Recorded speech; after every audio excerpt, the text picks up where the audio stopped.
स्वामी म्हणतात, माझ्या लाडक्या बाळा, खूप दिवस झाले स्वतःला सावरण्याचा प्रयत्न करतोस ना. डोळे मिटून घे आणि तुझ्या मनाचा आरसा तो स्वच्छ कर. आज मला तुझ्याशी खूप काही बोलायचे आहे. असे काही ऐकल्यावर तुझ्या काळजावरचं ओझं कायमचं हलकं होईल. बाळा, तू असा विचार करतोस ना, तुझ्या नशिबात इतका त्रास का? तू तर कोणाचं वाईट केलं नाहीस. तुला इतका मानसिक त्रास सहन करावा लागतो. ज्याच्यावर तू जीवापाड विश्वास टाकलास त्यानेच तुझा विश्वासघात केला ना. ज्याच्यासाठी तू स्वतःच्या सुखाचा त्याग केलास त्यानेच तुला आज कोपऱ्यात ढकलून दिले. पण बाळा, एक गोष्ट मनाशी पक्की करून घे, तू एकटा नाहीस. जेव्हा जेव्हा तुला वाटलं की तुला श्वास घेणंही कठीण झाले, तेव्हा तेव्हा मी तुझ्या पाठीशी सावलीसारखा उभा होतो. तेव्हा तुला वाटलं की आता तुझा रस्ता हरवलाय, तेव्हा तुला योग्य दिशा दाखवणारा तो प्रकाश माझाच होता. आजवर तू जगाची मन जिंकलीस, पण तुझ्या तुटलेल्या मनाचा कोणी विचार केला का? नाही ना. कारण ही जगाची रीतच आहे. लोक स्वतःची भूक संपली की ताट पालटून ठेवतात.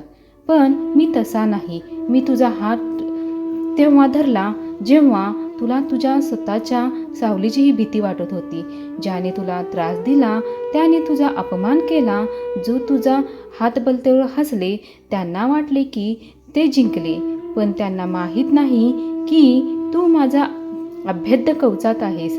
तू शांत बसलास कारण तुझ्याकडे संयमाची ताकद आहे. पण लक्षात ठेव, मी शांत बसणार नाही. तुझ्या प्रत्येक अन्यायाचा, तुझ्या प्रत्येक वेदनेचाही हिशोब माझ्याकडे आहे. आता त्यांना उत्तर मी देणार. बाळा, वेळ सगळ्यांना धडा शिकवते. काळ कोणासाठी थांबत नाही. तुला त्यांच्याशी भांडायची गरज नाही. स्वतःला सिद्ध करायची गरज नाही. तू फक्त तुझं कर्म करत राहा. अत्यंत शांत बस. त्यांनी तुला आज नाकारलं, उद्या तुझ्यासमोर हात जोडून उभे राहतील. लोक तुला कमजोर समजतात. तूही हे सगळं पचवून आजही उभा आहेस. हीच तुझी सर्वात मोठी शक्ती आहे. खूप वेळा तुला वाटलं असेल आता आयुष्य संपून टाकावं, पण बाळा, ही हार मान्य करायची वेळ नाही.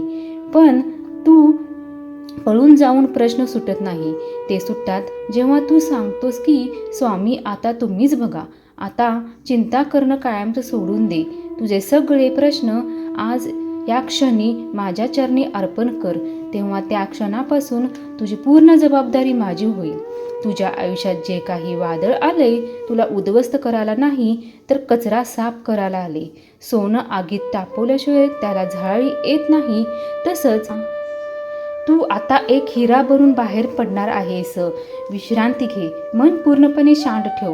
तुझ्या मनातील प्रत्येक भीती माझ्या जोळीत टाकून दे. मी असा न्याय करीन की मी स्वतःलाही तुझ्या नशिबाचा हेवा वाटेल. माझ्यावरचा विश्वास आहे ना, मग आता रडणं कायमचं थांबव आणि चेहऱ्यावर एक हसू आण. मी तुझ्या पाठीशी हिमालयासारखा खंबीरपणे उभा आहे. चल, उठ. नव्या ऊर्जेने तुझ्या कामाला लाग. यशाचे दरवाजे मी तुझ्यासाठी उघडले आहेत. मी तुझ्या प्रत्येक पावलावर तुझ्या सोबत आहे.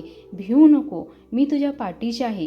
बाळा, तुला माझ्यावर पूर्ण विश्वास असेल तर कमेंटमध्ये स्वामी, आता तुम्हीच माझे सर्वस्व आहात असे लिहून तुझी श्रद्धा व्यक्त कर. मी तुझा शब्द कधीच खाली पडून देणार नाही. मी आहे तुझ्या सोबती नेहमी.